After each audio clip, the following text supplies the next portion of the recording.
my first WoW video, and we're going to be looking at Fury Warriors.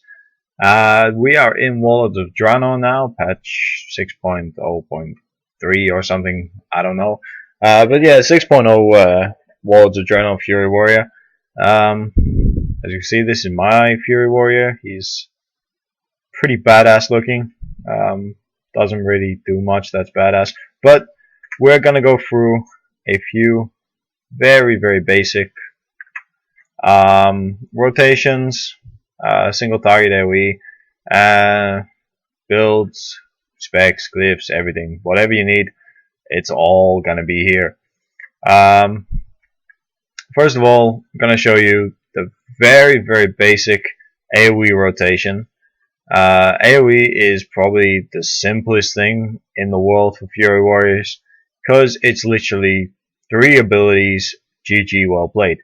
So your abilities are going to be your Ravager, your Dragon Roar, and your Blade Storm. So let's quickly run through what these do. Your Ravager is your skill drop ability, so you pop it on the deck just like Death and Decay, things like that.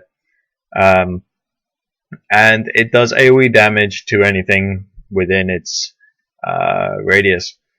Unfortunately, if anything moves, it becomes absolutely useless. So if everything's staying still and you know it's staying still, you drop your Ravager, no problems, high DPS.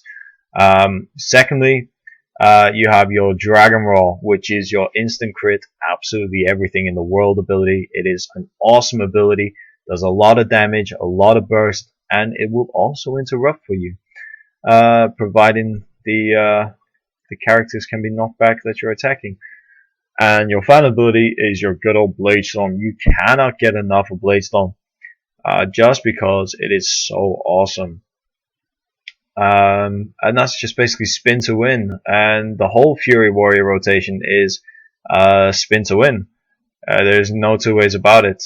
I'm just going to show you a really quick opening, which will, if you're going into a heavy AoE pack, say like you're in a challenge mode, or you're in doing trash, or a boss you're encountering has more than 3 targets at the start.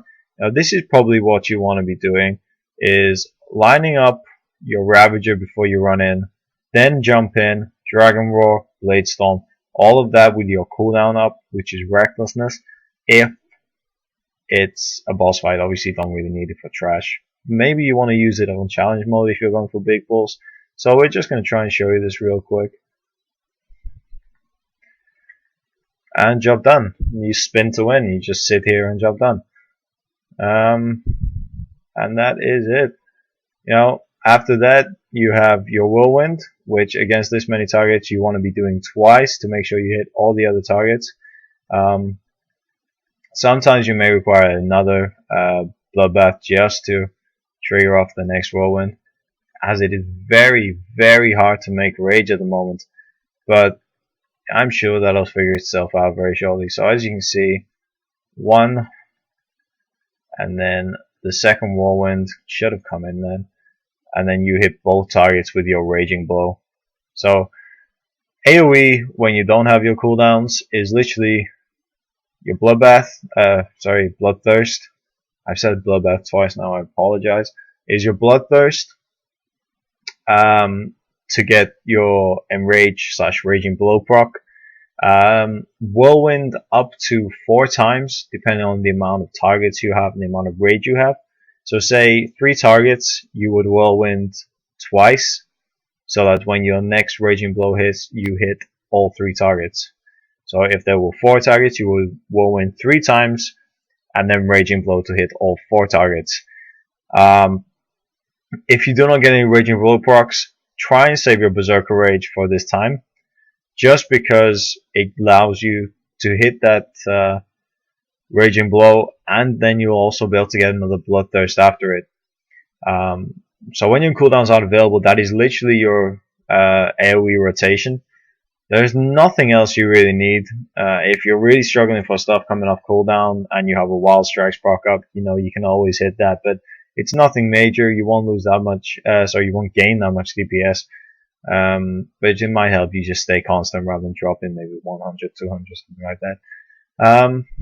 And that is all for AoE really. There isn't many glyphs you can go into which will help your AoE. I just stick with Bull Rush for single target fights. I go for Wind and Thunder for my AoE just so I can hit other monsters out of range, and my Root Interruption because a lot of challenge mode bosses and trash require interrupting. Root Interruption is a fantastic glyph. You know, getting a 6% damage increase for 20 seconds is absolutely huge.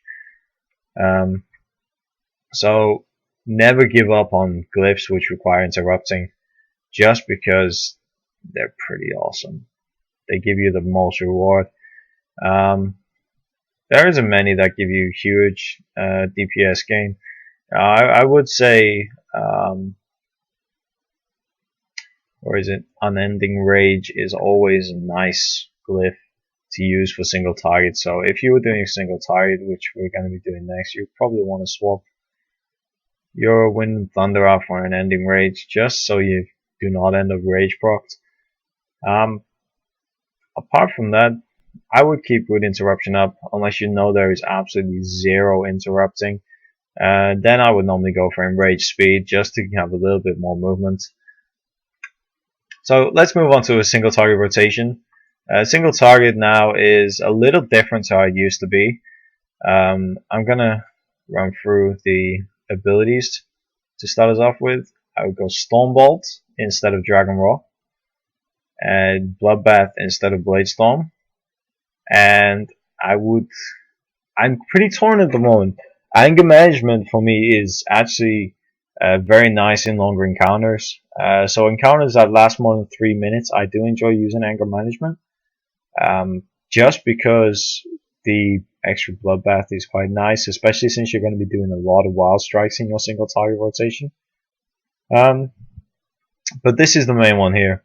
The third tier is sort of all your DPS sat into one tier. I go with Sudden Death just for the Execute. I absolutely adore Execute, and as soon as I have the one-handed weapons, that Single-Minded Fury Execute is gonna be blissful.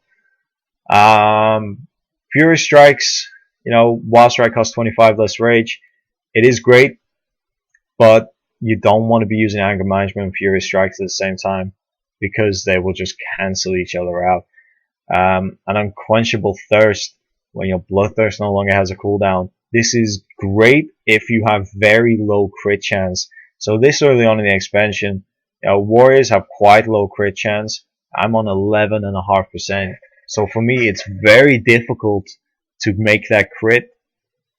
So I've only got like a 51% chance of critting with Bloodthirst. It's not always great, but 51% chance, give or take, I'm going to take it at that point. And let's have a look at what else we need. We've got our glyphs, we've got our spec.